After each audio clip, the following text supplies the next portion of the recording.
what I want to highlight is how similarly sigil magic is to the creation of a meme. So if you're going to you want to develop a sigil for, say, I don't know, it's your greatest desire to get an extra $1,000 by the end of the month, something like that.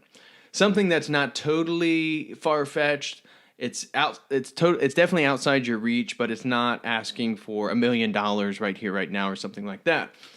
To create that sigil with magical efficacy, what would you do is you would write down that sentence. It is my greatest desire to attain or to have $1,000 extra at the end of the month. Then you would go through and you'd mark out all the vowels, because vowels are only phonetic. They contain no meaning. This is why Hebrew only has consonants. That consonants are where the meaning of words come from. So now you would have a list of consonants, and then you'd mark out all the ones that repeat. Now you'd probably have somewhere between 12 and 20 consonants.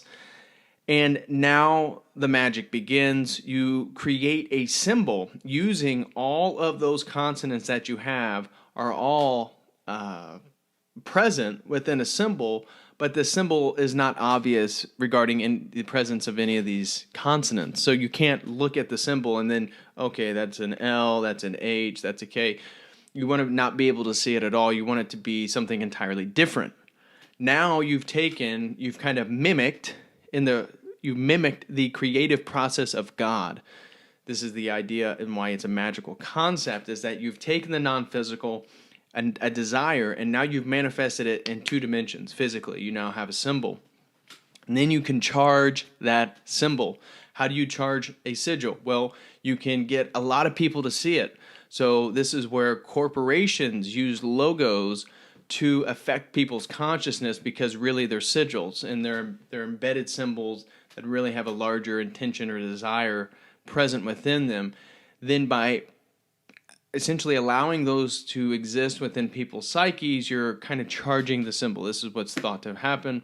I'm not advocating for any of this stuff from a Christian perspective. This is certainly against God's will and God's order, and this is why doing any sort of magic was sinful.